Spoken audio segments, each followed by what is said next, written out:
ನಿಮಗೆ ಯಕ್ಷ ಪ್ರಶ್ನೆಗಳು ಮತ್ತು ಆ ಯಕ್ಷ ಪ್ರಶ್ನೆಗಳಿಗೆ ಯುಧಿಷ್ಠಿರ ಯಾವ ರೀತಿ ಉತ್ತರಿಸ್ತಾನಂತ ಗೊತ್ತಿದೆಯಾ? ಗೊತ್ತಿಲ್ಲ ಅಂದರೆ ಈ ವಿಡಿಯೋನ ಕೊನೆ ತನಕ ನೋಡಿ. ಪಾಂಡವರು ವನವಾಸದ ಕಠಿಣ ದಿನಗಳಲ್ಲಿ ಇರ್ತಾರೆ. ದಾಹ, ದಾರುಣ ಹಸಿವು, ದಾರಿಗೆ ಕಾಣದ ಕಾಡಿನಲ್ಲಿ ಇರ್ತಾರೆ. ಯುಧಿಷ್ಠಿರ, ಭೀಮ, ಅರ್ಜುನ, ನಕುಲ ಮತ್ತು ಸಹದೇವರು ಜೀವ ಉಳಿಸಿಕೊಳ್ಳಲು ನೀರಿಗಾಗಿ ಹುಡುಕಾಡ್ತಾ ಇರ್ತಾರೆ. ಆದರೆ ಎಲ್ಲಿ ನೋಡಿದರೂ ಒಣ ಭೂಮಿಯೇ ಕಾಣ್ತವೆ.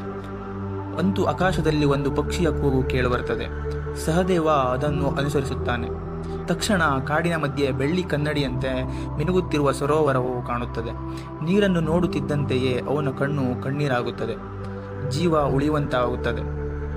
ಅವನು ಕೈ ನೀರಿಗೆ ಮುಟ್ಟುತ್ತಿದ್ದಂತೆ ಆಕಾಶವನ್ನು ಬಿಚ್ಚುವಂತೆ ಒಂದು ಶಬ್ದವು ಅಲ್ಲಿ ಉದ್ಭವವಾಗುತ್ತದೆ. ನನ್ನ ಪ್ರಶ್ನೆಗೆ ಉತ್ತರಿಸಿದರೆ ನೀರು ಕುಡಿಯುವವನಿಗೆ ಮರಣ ಎಂದು. ಸಹದೇವ ದಿಗ್ಭ್ರಮೆಯಾಗಿ ಆ ಮಾತನ್ನು ಕೇಳದೆ ನೀರು ಕುಡಿಯುತ್ತಾನೆ. ಕ್ಷಣಾರ್ಧದಲ್ಲಿ ಅವನು ಬಿದ್ದು ಸಾಯುತ್ತಾನೆ. ನಂತರ ನಕುಲನು ಬರುತ್ತಾನೆ. ಅವನಿಗೆ ಅದೇ ಧ್ವನಿಯು ಕೇಳುತ್ತದೆ. ಅವನು ಸಹ ನೀರನ್ನು ಕುಡಿದು ಸಾಯುತ್ತಾನೆ. ಅರ್ಜುನ ಬಂದಾಗ ಕೋಪದಲ್ಲಿ ಬಿಲ್ಲನ್ನು ಎತ್ತಿ ಕೂಗುತ್ತಾನೆ, ಓ ಅಜ್ಞಾತ ಶತ್ರು, ಎಲ್ಲಿರುವೆ ನೀನು ಅಂತ. ನೀರಿನಲ್ಲಿ ಪ್ರಕಾಶ ಮಾತ್ರ. ಶತ್ರುವು ಯಾರಿಗೂ ಕಾಣಿಸುತ್ತಿರಲಿಲ್ಲ. ಅರ್ಜುನನು ನೀರನ್ನು ಕುಡಿಯುತ್ತಾನೆ. ಅವನು ಕೂಡ ನೆಲಕ್ಕೊಳ್ಳುತ್ತಾನೆ.